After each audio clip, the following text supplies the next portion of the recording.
हरे कृष्णा। सभी भक्तों को भगवत गीता के इस अध्ययन में आप सभी भक्तों का स्वागत है। भगवत गीता जो हमने पहला अध्याय श्रवण किया था, अभी दूसरा अध्याय भी श्रवण कर रहे हैं। तो भगवान ने जो भगवत गीता स्वयं अपने मुख से बोला है कुरुक्षेत्र के युद्ध में और अर्जुन को सुनाया है, वही भगवत गीता हम सब भी श्रवण कर रहे हैं, जहाँ पे भगवान ने हमारी हर समस्याओं का हल भगवत गीता में छुपा हुआ है। अगर किसी को जीवन में बहुत कष्ट है, किसी भी प्रकार का दुख है या सुख है, कुछ भी है, किस प्रकार से हमें भक्ति करनी चाहिए, किस प्रकार से वानप्रस्थ जीवन, सन्यासी जीवन ग्रहण करना चाहिए, उन सारे प्रश्नों का हल हमें भगवत गीता में मिलेगा जब हम इसका श्रवण करेंगे।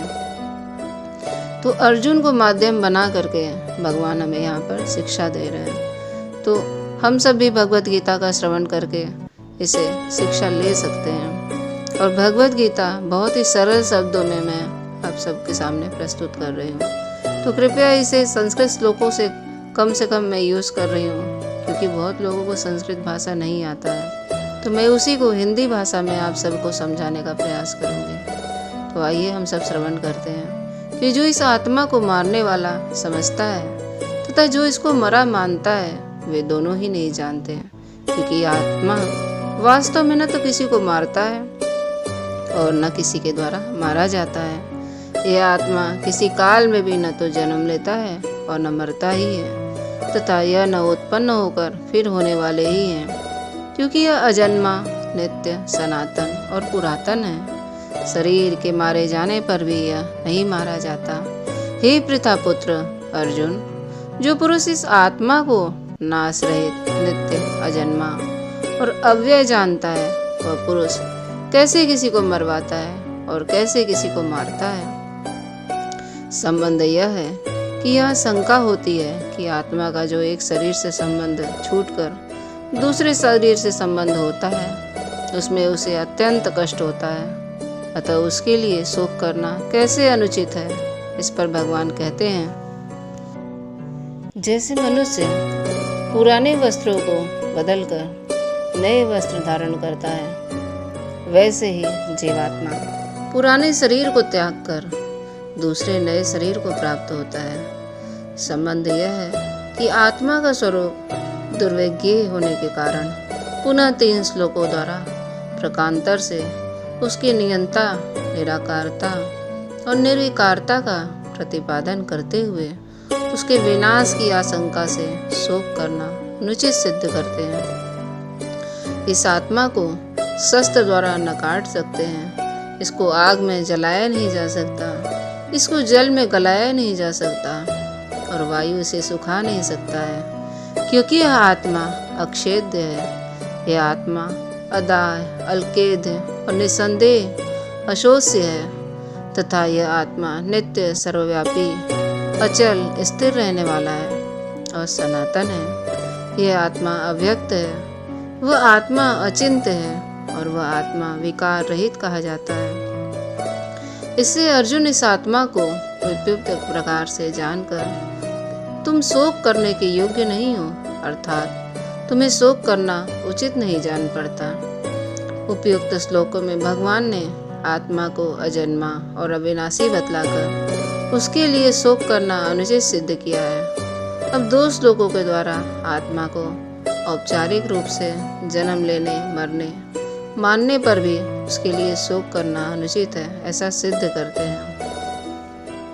किंतु यदि तुम इस आत्मा को सदा जन्मने तथा सदा मरने वाले को मानते हो, तो भी हे महाभाव, तुम इस प्रकार शोक करने के योग्य नहीं हो, क्योंकि इस प्रकार की मान्यता के अनुसार जन्म लेने व मृत्यु निश्चित है। इससे भी इस बिना उपाय के विषय से तुम शोक करने के योग्य नहीं हो। संबंध यह है कि अब अगले श्लोक में यह सिद्ध करते हैं कि प्राणियों के शरीर का उद्देश्य करने का भी शोक करना नहीं बनता। हे अर्जुन, संपूर्ण प्राणी जन्म से पहले अप्रकट थे और मरने के बाद भी अप्रकट हो जाते हैं, केवल बीच में ही प्रकट रहे। फिर ऐसी स्थिति में क्या शोक करना है। आत्मत्व अत्यंत दुर्बोध होने के कारण उसे समझाने के लिए भगवान ने उपयुक्त श्लोकों द्वारा भिन्न भिन्न प्रकार से उसके स्वरूप का वर्णन किया है। अब अगले श्लोक में उस आत्मत्व के दर्शन, वर्णन और श्रवण की अलौकिकता को और दुर्लभता का निरूपण किया है। कोई एक महापुरुष ही इस आत्मा को आश्चर्य की भांति देखता है, वैसा ही दूसरा कोई महापुरुष उसके तत्व का आश्चर्य की भांति वर्णन करता है, और तीसरा कोई अधिकारी पुरुष ही इसे आश्चर्य की भांति सुनता है। कोई कोई तो सुनकर भी इसे नहीं जानता। हे अर्जुन, यह आत्मा सबके शरीर में सदा ही अवध्य है। इस कारण संपूर्ण प्राणियों के लिए तो शोक करने के योग्य नहीं है। संबंध यह है कि यहाँ तक भगवान ने सांख्य योग के अनुसार अनेक युक्तियों के द्वारा नित्य शुद्ध बुद्ध सम निर्विकार और अकर्ता आत्मा के एकल नित्यत्व, अविनाशित्व आदि का प्रतिपादन करके तथा शरीर को विनाशशील बतलाकर आत्मा के या शरीर के लिए अथवा शरीर और आत्मा के वियोग के लिए शोक करना अनुचित सिद्ध किया है। साथ ही प्रसंग वश आत्मा को जन्म मरने वाले मरने पर शोक करने की अनौचित्य का प्रतिपादन किया है और अर्जुन को युद्ध करने के लिए आज्ञा दी है। अब 7 श्लोकों के द्वारा छात्र धर्म के अनुसार शोक करना अनुचित सिद्ध करते हुए अर्जुन के लिए युद्ध करने को उत्साहित करते हैं कृष्ण, तथा अपने धर्म को देखकर भी तुम भय करने के योग्य नहीं हो, यानी तुम्हें भय नहीं करना चाहिए, क्योंकि क्षत्रिय के लिए धर्मयुक्त युद्ध से बढ़कर दूसरा कोई कल्याणकारी कर्तव्य है ही नहीं। न चेद्विद्ध कर्तन् गरीयो यदा जयेमा यदि वा नो जयेयु यानेव हत्वा न जिजीविषाम स्तेव स्थिता प्रमुखे धर्तराष्ट्र। हे पार्थ, अपने आप प्राप्त हुए और खुले हुए स्वर्ग के द्वार रूप इस प्रकार के युद्ध को भाग्यवान क्षत्रिय लोग ही पाते हैं। यदि तुम इस धर्मयुक्त युद्ध को नहीं करोगे तो स्वधर्म और कीर्ति को खोकर पाप को ही प्राप्त होगा। तब सारे लोग तुम्हारे इस बहुत काल तक रहने वाली अपकीर्ति का भी कथन करेंगे, और वे माननीय पुरुषों के लिए अपकीर्ति के मरण से भी बढ़कर है, और जिनकी दृष्टि में तुम पहले बहुत सम्मानित होकर अब लघुता को प्राप्त हो गए, वे महारथी लोग तुम्हें भय के कारण युद्ध से हटा दिए जाएंगे। तुम्हारे वैरी लोग तुम्हारे सामर्थ्य की निंदा करते हुए तुम्हें बहुत से न कहने योग्य वचन भी कहेंगे। उससे अधिक दुख और क्या हो सकता है? या तो युद्ध में मारा जाकर स्वर्ग को प्राप्त हो, अथवा संग्राम में जीतकर पृथ्वी का राज्य भोगो। इस कारण हे अर्जुन, तुम युद्ध के लिए निश्चय करके खड़े हो जाओ। संबंध यह है कि उपयुक्त श्लोक में भगवान ने युद्ध का फल राज्य सुख या स्वर्ग की प्राप्ति तक बतलाया, किंतु अर्जुन ने तो पहले ही कह दिया था कि श्लोक के राज्य की तो बात ही क्या है, मैं तो त्रैलोक के राज्य का भी अपने कुल का नाश नहीं करना चाहता। अतः जिसे राज्य सुख और स्वर्ग की इच्छा न हो, उसको किस भाव से युद्ध करना चाहिए? यह बात अगले श्लोकों में बताई गई है कि जय पराजय, हानि लाभ सुख दुख को समान समझकर उसके बाद युद्ध के लिए तैयार हो जाओ। इस प्रकार युद्ध करने से तुम पाप को नहीं प्राप्त हो सकोगे।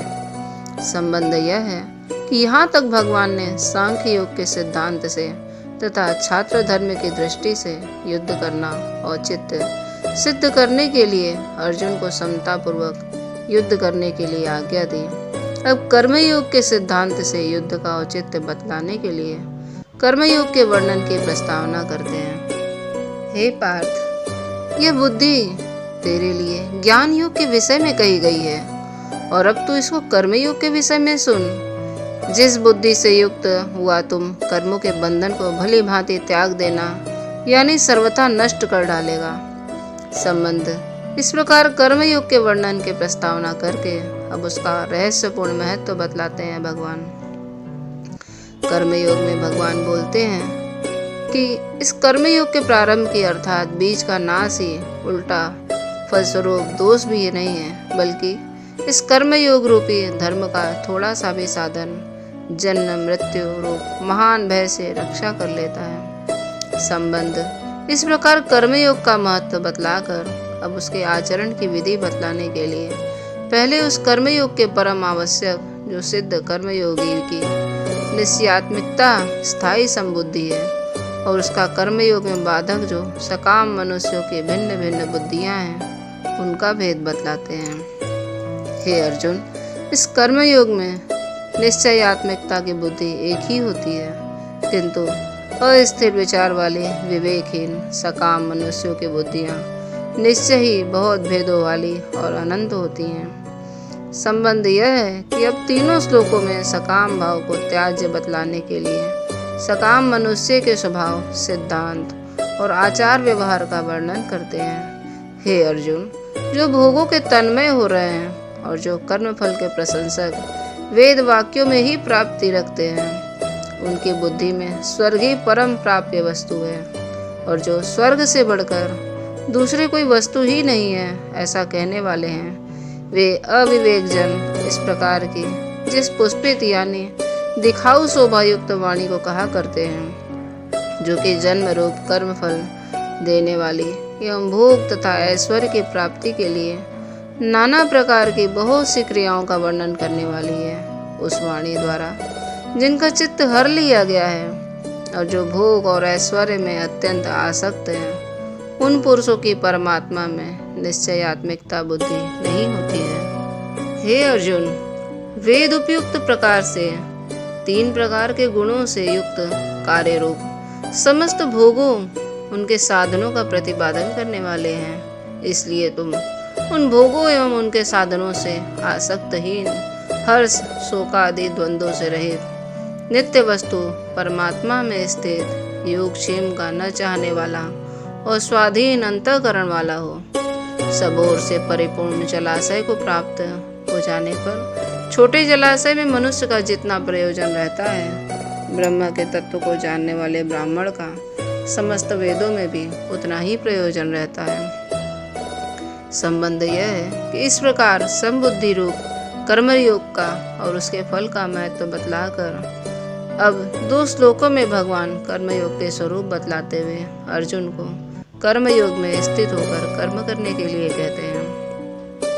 कृष्ण कहते हैं, तेरा कर्म करने में ही अधिकार और उसके फलों में कमी नहीं, इसलिए तू कर्मों के फल का हेतु मत हो तथा तेरे कर्म न करने से आसक्ति न हो। हे धनंजय, तू आसक्ति को त्याग कर तथा सिद्धि और असिद्धि में समान बुद्धि वाला होकर योग में स्थित हुआ। कर्तव्य कर्मों को करके समत्व की योग कहलाता है। संबंध इस प्रकार कर्मयोग की प्रक्रिया बतलाकर अब सकाम भाव की निंदा और समभाव रूप बुद्धि योग का महत्व प्रकट करते हुए भगवान ने अर्जुन को उसका आश्रय लेने के लिए आज्ञा देते। इस समत्व रूप बुद्धि योग से सकाम कर्म अत्यंत निम्न श्रेणी का है। इसलिए हे धनंजय, तू समबुद्धि में ही रक्षा का उपाय ढूंढ, अर्थात बुद्धि योग का ही आश्रय ग्रहण कर, क्योंकि फल के हेतु बनने वाले अत्यंत दीन हैं। समबुद्धि युक्त पुरुष पुण्य और पाप दोनों को ही इसी योग में त्याग देता है, अर्थात उनसे मुक्त हो जाता है। इससे तू सम स्वरूप योग में लग जाएगा।